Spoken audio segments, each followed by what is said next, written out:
দেখেন সবাই কি সুন্দর ফ্রেশ কোকোনাট অয়েল আমি বানিয়েছি বাসায়। আমি বিদেশ থেকে আসার সময় বানিয়ে এনেছিলাম, শেষ হয়ে গেছে। তারপর আবার আজকে অল্প একটু বানালাম, আলহামদুলিল্লাহ একদম ফ্রেশ অর্গানিক কোকোনাট অয়েল।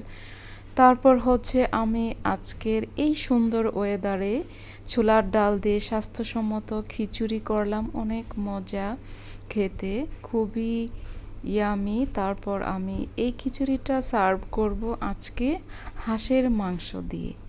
ঠিক আছে, এই শীতে হাঁস যদি না খাওয়া যায় তাহলে কি শীতটা উপভোগ হবে? আমি সুন্দর করে বেশি করে দেশি রসুন সুন্দর করে হাঁসটাকে কষিয়ে, সত্যি অনেকের হাতের হাঁস রান্না খেতে ভালো লাগে না, কিন্তু আমার হাতের রান্না হাঁস অনেকেই পছন্দ করে, কেন জানি না।